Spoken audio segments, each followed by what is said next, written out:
স্বাগত। আরো একবার দেখছেন বাংলাদেশ এখন। হাসান ভাই, আমরা গতকালকে মির্জা ফখরুল ইসলাম আলমগীরের একটা বক্তব্য আপনি নিশ্চয়ই শুনেছেন। তিনি সংযুক্ত আরব আমিরাতের প্রধানমন্ত্রী যে সফর সেটাকে ব্যর্থ হয়েছে বলে তিনি অভিযোগ করেছেন। বলেছেন যে সেখানে আসলে আগে থেকে নারী গৃহকর্মী নেওয়া হতো তা চলবে, কিন্তু শ্রমিক নিয়োগের ব্যাপারে কোনো চুক্তি হয়নি, অর্থাৎ আরব আমিরাতের প্রধানমন্ত্রীর সফর ফেল হয়েছে। ওনার বক্তব্য এটা।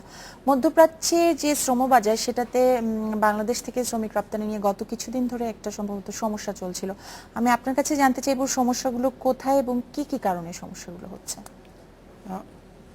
মির্জা ফখরুল যে বক্তব্যটা দিয়েছেন সেটা আপাতত অর্থে রাজনৈতিক বক্তব্য কি ধরে নেই আমি। আপনি যদি বলেন যে প্রধানমন্ত্রী এই সফরটা ঘিরে একটা অনেক আশা সৃষ্টি হয়েছিল আমাদের, আপনি যদি জানেন আমাদের এই পর্যন্ত প্রায় 87 লাখ লোক দেশের বাইরে গিয়েছে, এর মধ্যে 26 লাখ লোকই সৌদি আরব এবং 23 লাখ লোকই আরব আমিরাত, যেখানে প্রধানমন্ত্রী সফর করলেন। তার মানে আপনার 50 লাখ লোক এখানে চলে গেল, এখনো ওখানে প্রায় 12-14 লাখ লোক আছে। তো আমাদের সেখান থেকে 2012 আগস্ট থেকে এক অর্থে বলতে গেলে আমাদের নতুন লোক যেতে পারছে না, আমাদের ভিসা চেঞ্জ করতে পারছে না, আমাদের বাংলাদেশিদের পদোন্নতি আটকে আছে। যে দুটো দেশের কথা বললেন, আমি শুধু আরব আমিরাতের কথা বলছি। প্রধানমন্ত্রীর সফরটাকে সৌদি আরবটা আসলে আমাদের এক অর্থে আওয়ামী লীগ ক্ষমতা 2009 সাল থেকে আমাদের বড় স্কেলের লোক নিয়ে কমে গেছে। আপনি আরেকটু পেছনে যান, মধ্যপ্রাচ্যের 6টা দেশের মধ্যে কুয়েতটা আমাদের প্রথম বন্ধ হলো, একদম কমে গেল। কুয়েতের পর 2009 সালে এসে সৌদি আরব, এবং এই দুটো বন্ধ হওয়ার পর এবং তার আগে আবার মালয়েশিয়া বন্ধ হয়ে গেল 2009-এ। এরপর আমাদের একটা অল্টারনেটিভ মার্কেট হয়েছিল আরব আমিরাত। আমি যে 23 লাখ লোকের কথা বলছি, এর মধ্যে 8, 9, 10, 11, 12 এই 5-6 বছরই আমাদের প্রায় 12 থেকে 14 লাখ লোক গিয়েছিল আরব আমিরাতে। তো হঠাৎ করে যখন 2012 আগস্টে বন্ধ হয়ে গেল, 2 বছর ধরে বন্ধ, সেখানকার মানুষজন নানান ধরনের প্রবলেম ফেস করতে লাগলো। কেন বন্ধ আমি সেটা পরে আসছি, আমি প্রধানমন্ত্রীর সফরের আগে বলছি। মানুষজন মানে বাংলাদেশি যারা আছে, বাংলাদেশিরা ধরেন একই সঙ্গে একজন বাংলাদেশি এবং একজন ভারতীয় চাকরি করেন, বাংলাদেশিটা প্রমোশন হচ্ছে না কেন? প্রমোশন হতে হলে তার ভিসার অনেক কাগজপত্র চেঞ্জ করতে হবে, সে পারছে না, নতুন করে শ্রমিক যেতে পারছে না। মানে এক ধরনের বাংলাদেশ বলে মানে এক ধরনের জট লেগে গেল বাংলাদেশিরা প্রচন্ড রকমের। ধরেন এমনও হলো এক সময় দুবাইতে আমাদের কোনো মানুষকে ট্রানজিট ভিসা পর্যন্ত দিল না। তো সেই ক্ষেত্রে যখন আমরা বাঙালিদের মধ্যে একটা প্রচন্ড আশা ছিল, ইভেন আমাদের পররাষ্ট্র মন্ত্রণালয় বলেন, প্রবাসী কল্যাণ মন্ত্রণালয় বলেন, ওখানে আমাদের দূতাবাস, সবার মধ্যে এক ধরনের আশা ছিল যে প্রধানমন্ত্রীর সফর যেহেতু হচ্ছে হাইয়েস্ট লেভেলের সফর, এই সফর থেকেই বোধহয় একটা ঘোষণা আসবে, আমাদের হয়তো বাজার উন্মুক্ত হতে যাচ্ছে, আবার হয়তো মানে প্রবাসীর আশায় বেগে পড়ছে, আমরা বোধহয় আবার স্বাভাবিক হতে যাব। এই সফরেই সেই ধরনের কোনো ঘোষণা আসেনি।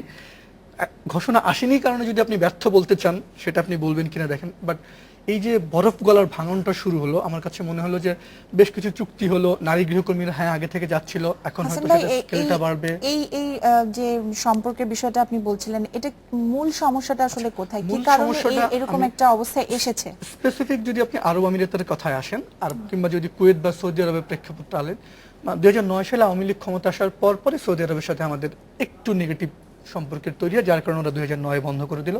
মালয়েশিয়াটা আমাদের বন্ধ হয়ে যাওয়ার কারণ ডিফারেন্ট, সেটা কোনো পলিটিক্যাল কারণ। আমাদের বাংলাদেশিদের ক্রাইম বলেন, যেই পরিমাণ লোক লাগবে তার চেয়ে অনেক লোক যাওয়া, এই কারণে বন্ধ হয়ে গেলো। কুয়েতটাও তাই, আমাদের অপরাধীর প্রবণতার কারণে বন্ধ হয়ে গেলো। আরব আমিরাতের সঙ্গে একই সঙ্গে কয়েকটা কারণ ছিল।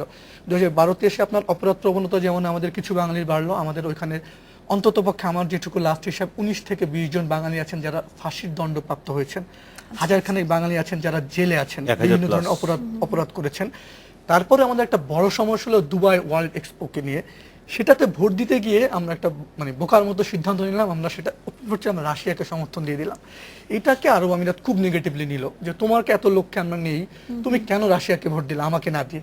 তো এটার জন্য ওরা খুব ক্ষুব্ধ হলো, আমাদের সম্পর্কটা খুব তিক্ত পর্যায়ে চলে গেল।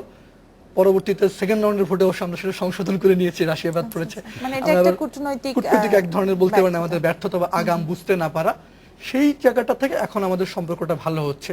আমার কাছে মনে হয় প্রধানমন্ত্রী এই সফরটাকে আপাত দৃষ্টিতে কেউ ব্যর্থ বললেও যে শুরুটা হলো, আমার কাছে ধারণাটা 3টে চুক্তি হয়েছে, আপনার নিরাপত্তা, আসামি হস্তান্তর, আমাদের দূতাবাস দিব, এবং ওরা বলেছে ওরা একজন লেবার অ্যাটাশে দেবে ঢাকায়। তো ওরা যখন বলছে যে আমরা একজন লেবার অ্যাটাশে আগামী বছর শুরুতে পাঠাবো, লেবার অ্যাটাশে পাঠানোর মানেটা কি? তারাও প্রক্রিয়াটা নিতে চায়, লোকজনটা নিতে চায়, বাট আগে আমরা যেভাবে পাঠিয়েছি মানে নানান ধরনের ঝামেলার প্রক্রিয়া ছিল, কাজ কি ভিসায় যাচ্ছে, ফ্রি ভিসায় যাচ্ছে কিনা, আদৌ কাজ আছে কিনা, এই সমস্ত প্রক্রিয়াগুলো বন্ধ করতে চায় আরব আমিরাত। তো সে কারণেই হচ্ছে গিয়ে দুদেশে একটা প্রক্রিয়া, আমাদের প্রধানমন্ত্রী বলেছেন তাদেরকে যে জটটা আছে সেটা আপনারা খুলুন। তারা বলেছে সরাসরি কোনো কিছু না দিয়ে, তারা বলেছে যে হ্যাঁ এটা আমরা আগামীতে মিটিং এ আমরা বিষয়গুলো বিবেচনা করব। কাজে আনুষ্ঠানিকভাবে এই মুহূর্তে কিছু না হলে আমি মনে করি এটা একটা পজিটিভ স্টেপ, একটা নতুন কিছু হয়তো একটা হবে। বিষয় যে- আমি জি, ওকে জি। জিজ্ঞেস করতে চাই, সেটা হচ্ছে যে মানে এই মুহূর্তে আমিরাতে আরো মানে হিউম্যান রিসোর্স কত দরকার? যে আচ্ছা এটা একটা জুয়েল ভাই খুব মানে ভালো প্রশ্ন করেছেন। মধ্যপ্রাচ্যের দেশগুলো যদি আপনি বলেন, যেমন যদি আমি আপনাকে কাতার বলি, কাতার নিজস্ব জনসংখ্যা 2.5 লাখ, বাকি হচ্ছে 16 লাখ 17 লাখ হচ্ছে প্রবাসী।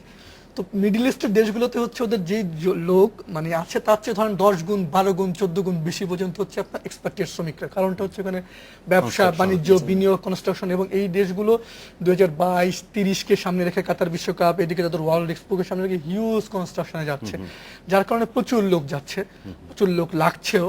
আমাদের যেহেতু ধরেন আপনি 6 থেকে 12-র মধ্যে যেহেতু আমাদের 11-12-14 লাখ লোক চলে গেছে, আদৌ আমাদের কত লোক লাগবে সেটা ওদের একটা দেখার বিষয় আছে। সেটাই বলছি। তো সে কারণে ওরাও একটু সময় নিচ্ছে স্বাভাবিক মানে ওইটাই কত মানে- লোকটা লাগবে ওদের আছে মানে ও যেটা বলছিল যে 9, 10, 11, 12 তে 12 লাখের মতো লোক কত লোক গিয়েছে। চলে গেছে। হ্যাঁ সো এরকম তো আর এর বিষয়টা তো এরকম না যে আমার লোক লাগবে অনেক না লোক তারপর লাগবে আমি কিনা, নিব, তাই না? নিব না, হ্যাঁ। হ্যাঁ, যখন লোক লাগবে তখনই তিনি আমার প্রশ্ন মানে আসবে। তাদের চাহিদার উপরও অনেকটা হ্যাঁ নির্ভর তাদের করে। চাহিদার উপর Exactly. ডিপেন্ড করে। জাহিদ ভাই, সরকারি ব্যবস্থাপনায় শ্রমিক যে বাইরে পাঠানো হয় সেটার সুবিধা এবং অসুবিধাগুলো আপনার কাছে একটু জানতে চাইবো।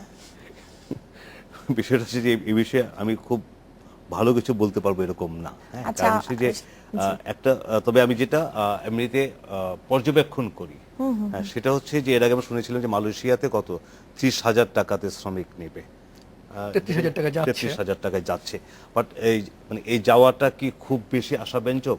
এরকম মানে আমি মানে অ্যাজ এ নিউজম্যান আমি যখন নিউজটা দেখছি যে আমি খুব মানে আশাবাদী হচ্ছি যে মালয়েশিয়াতে 33,000 টাকাতে আমাদের খরচ কমানোটা সরকারি একটা- ব্যবস্থাপনায়, হ্যাঁ জি। না, কারণ হচ্ছে যে বেসরকারি ব্যবস্থাপনা তো শুধু খরচ না, রিস্কেরও বিষয়। যে এরকম একজনের সাথে কন্ট্রাক্ট হলো, সে আমাকে নিয়ে যাবে, আমি জমি জিরাত সব বিক্রি করে দিয়ে একটা ভিসা লাগিয়ে গেলাম, যে নিশ্চয়তা দেখলাম যে নেই আসলে সেটা। এটা ভুয়া ভিসা, অথবা আমার ওখানে কোনো ওয়ার্ক পারমিট নেই।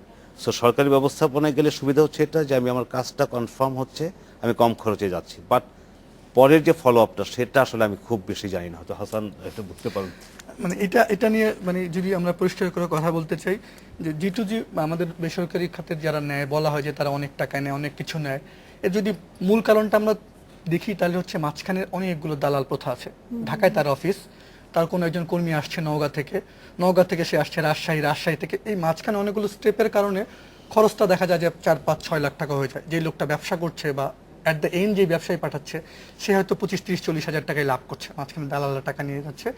তো মালয়েশিয়ায় আমরা একমাত্র G2G করেছি এখন পর্যন্ত। মালয়েশিয়ার এটা কি অবস্থা হ্যাঁ, হাসান সেটাই ভাই বলছিলাম। সেখানে? সেটা আমরা করার কারণটা হচ্ছে আমাদের 2007-08-এ অনেক লোক মালয়েশিয়া চলে গেল। তো কোন একটা কোম্পানিতে হয়তো 10 জন 20 জন লোক লাগবে, 100 জন চলে গেছে। সেটার জন্য যে আমাদের শুধু লোকজন দায়ী তা না, ওই প্রান্তের লোকজনও, মালয়েশিয়ারও কিছু লোক কিন্তু দায়ী। আমরা আমাদের লোককে দায়ী করি আমাদের ব্যবসাতে, তা না। দুই প্রান্তেরই একটা সিন্ডিকেট করে তারা এই লোকগুলো নিল। আমার লোকজন যাওয়ার পর 2009 আমরা দেখেছি গিয়ে লোকজনের কাজ নাই, রাস্তায় ঘুমাচ্ছে, এয়ারপোর্টে ঘুমাচ্ছে, দূতাবাসে, ব্রিজের সামনে ঘুমাচ্ছে। এই অনিয়মটার কারণেই মালয়েশিয়া 2009-এর মার্চে এসে বললো যে তোমার কাছ থেকে আমি আর লোক নিব না। তো সেই ক্ষেত্রে গভর্নমেন্ট, দুই দেশের মধ্যে আলোচনা হতে লাগলো, ভাই লোক নাও আমার কাছ থেকে নাও, নিতে নিতে তখন দুই দেশ একটা জায়গায় আসলো, আমরা G2G-র মধ্যে লোক নিব। জি। তো আমাদের গভর্নমেন্ট যেটা করলো যে G2G-টা করতে গিয়ে বেসরকারিদেরকে একদম বললো তোমাদের আসারই দরকার নেই, তোমাদের অফই রেখে দেবো। তো আমার কাছে মনে হচ্ছে যে G2G-টা আসলে লোক পাঠানোটা যে সরকারি যদি ব্যবস্থা, সরকার নিজেই করে, মনিটরটা করবে কে? আমার কাছে মনে হয় গভর্নমেন্ট যে উদ্যোগটা নিয়েছিল 33,000 টাকায় লোক পাঠানোর উদ্যোগটা খুব চমৎকার ছিল, কিন্তু গভর্নমেন্ট এটা করে 5, 7 হাজার 10 হাজার লোক পাঠিয়ে যদি বলে দিত যে দেখো 33,000 লোক পাঠানো যায়, সম্ভব। এই প্রোগ্রাম সম্ভব, আমি পারি, তোমরা পারবা না কেন? তোমরা ওইভাবে পাঠাও, তুমি 33,000 না পাঠাও, 40,000-এ পাঠাও, 50,000-এ পাঠাও, কিন্তু 4 লাখ লোক নিও না। আমাদের যেটা হলো, ওদের কিন্তু মালয়েশিয়া এখনো প্রচুর লোক লাগবে। আমি G2G-তে পাঠাতে যাচ্ছি, আমার যে পরিমাণ লোক লাগবে সেই পরিমাণ লোক যেতে পারছে না। আমাদের ইন্ডিয়াও প্রবলেম আছে, ওদের প্রবলেম আছে, দুদেশই যেহেতু তার মানে নতুন। বেসরকারি সংগঠনগুলো বা রিক্রুটিং আমি এজেন্সি শেষ যারা করি। আছে, তো যার কারণে হলো ওদের লোক লাগবে কিন্তু আমার লোক যেতে পারছে না। হচ্ছে কি, আপনি এখন দেখবেন সাগর পথে, সমুদ্র পথে প্রতিদিনই মালয়েশিয়া কেউ না কেউ যাচ্ছে, ব্যাংককে ধরা পড়ছে, প্রতিদিন এই সংখ্যাটা ভয়ঙ্করভাবে বেড়ে গেল। আমি মনে করি এই যে লোকদের যে কোনো মূল্যে ঝুঁকি নিয়ে যাওয়ার চেষ্টা, এটার একটা নেগেটিভ ফল। লোক লাগবে, আমার লোক যেতে শুধু পারছে না, সরকারিভাবে শুধু সরকারিভাবে যারা। আমার কাছে মনে হয় সরকার যে কোনো বাজারের বিষয়ে একটা মডেল স্ট্যান্ডার্ড সৃষ্টি করে ব্যবসায়ীদেরকে বলবে এই তোমার নিয়ম, এইভাবে পাঠাবা, এর বাইরে তুমি এই করতে পারবে না, করতে